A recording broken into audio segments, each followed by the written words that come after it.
Selamat pagi semuanya, kembali lagi bersama saya Wigaton SH. Pada hari ini saya akan membahas sedikit kasus tentang pencurian sepeda, di mana seseorang kan menangkap si pencuri sepeda, namun ditangkap dan ditahan oleh kepolisian, ya kan? Ini saya baca beritanya ini karena ada sumber dari Malupaku, di mana Malupaku ini merupakan sebuah Instagram yang membahas tentang hukum. Jadi boleh kalian cek dulu uh, setiap kasus-kasus hukum yang ada, apa-apa saja di Malupaku. Saya rekomendasikan. Jadi begini, inisial S dan R ini menangkap si Y karena Y melakukan pencurian sebuah sepeda.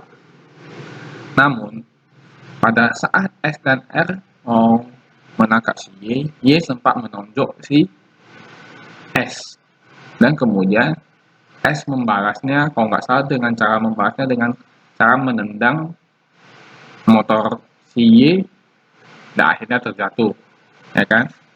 Kemudian sepedanya diamankan oleh si S dan R dan Y pun pulang ke rumah. Hal itu sebenarnya tidak ada masalah lagi. Namun tiba-tiba si S dan R ini dilaporkan oleh si Y karena adanya suatu dugaan penganiayaan, dugaan 351 ayat 1, ya kan, KUHP. Jadi yang mau saya jelaskan di sini, memang hukum ini kadang kita melihat seperti tidak adil, namun inilah yang namanya kepastian hukum. Seharusnya menurut saya ketika S dan R menangkap si pencuri Y ini, dia kan kalau nggak salah di berita itu Y sempat memukul si S, ya kan? Seharusnya S membuat laporan ke kepolisian tentang penganiayaan. Itu S dan R kan mungkin tidak mengetahui secara rinci mengenai hukum, ya kan? Ternyata kemungkinan si Y ini dibantu oleh orang yang mengerti hukum dan hal ini untuk memberikan suatu nasihat kepada Y untuk melaporkan si S dan R ini. Nah, ini seharusnya hal seperti begini harusnya dimediasikan dan selesaikan. Ini adalah suatu kasus ringan karena ibaratnya karena mencuri dia menangkap gitu kan, akhirnya dia dijebloskan ke penjara. Ini karena masyarakat itu tidak ada hak untuk menangkap, yang punya hak untuk menangkap itu hanyalah kepolisian.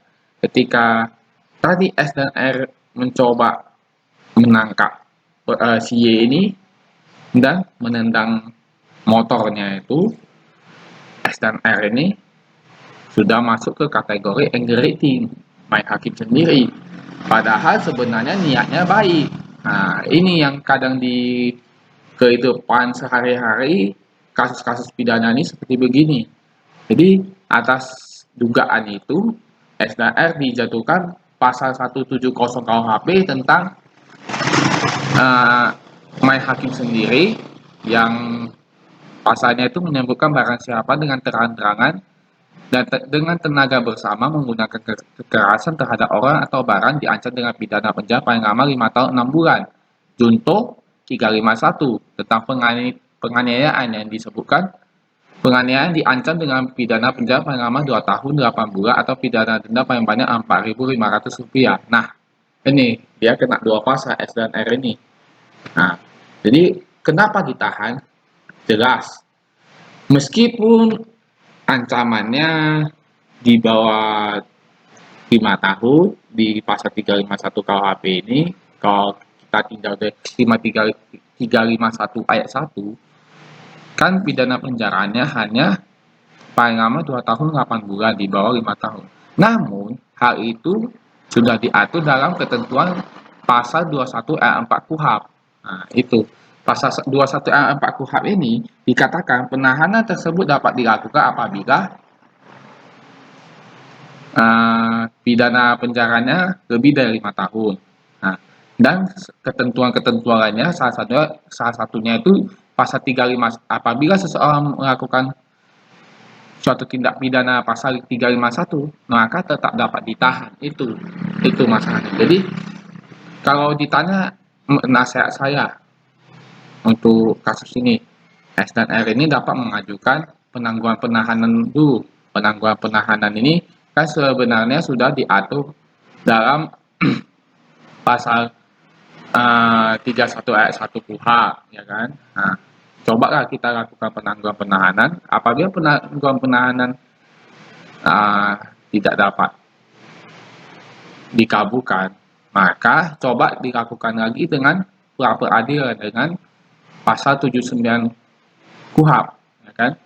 Pasal 79 KUHP ini kan jelas diatur wewenang kita atau dasar kita untuk mengajukan pra peradilan adalah permintaan pemeriksaan tentang sah atau tidaknya suatu penangkapan atau penahanan yang diajukan oleh tersangka, keluarganya atau kuasanya kepada ketua pengadilan negeri yang menyebutkan alasannya, kira-kira seperti begitu. Dan kalau ditanya apakah memang hukum pidana ini seperti begini, kita menangkap orang karena orang bersalah, namun kita yang ditahan, bukan dapat penghargaan. Nah ini yang saya mau luruskan. Ketika ada dua orang saling memukul, ya kan, berantem mereka kan, A dan B ini saling memukul. Ternyata si A ini anggap masalahnya sudah selesai karena udah dilerai oleh masyarakat misalnya seperti itu. Ternyata si B langsung ke kepolisian untuk melakukan pengaduan. Nah ini siapa yang duluan melaporkan suatu tindak pidana, proses hukumnya akan berjalan. Itulah ya, meskipun nantinya kan di persidangan akan dibuktikan siapa yang bersalah, kira-kira seperti begitu. Apakah si A ini betul-betul bersalah melakukan penganiayaan? Kalau tidak, maka akan diputuskan hakim tidak bersalah dengan putusan bebas, ya kan, seperti itu. Cumannya inilah yang mau saya edukasikan kepada masyarakat. Ketika kita bertemu dengan suatu tindak pidana, janganlah kita mencoba mengambil tindakan sendiri. Apabila telah mengambil tindakan sendiri dan masanya selesai, cobalah melakukan laporan ke kepolisian. Itu. Jadi kalau kita dipukul orang, kita pukul balik misalnya kan. Cepat-cepat kita ke kepolisian untuk membuat laporan. Bilang kita dipukul. Kenapa? Karena hal seperti ini, pasal 351 ini bisa dikenakan oleh siapa saja. Makanya saya tidak menganjurkan orang untuk berantem di jalan umum, dan jangan kita intimidasi orang untuk berantem. Itu. Jadi kalau memang orangnya mau memukul kita, kasih pukul aja. Kita bisa melakukan sebuah laporan tindak pidana terkait dengan pasal 351 tentang penganiayaan ini. Mungkin itu saja topik saya pada hari ini. Semoga bermanfaat. Terima kasih. Sukses terus.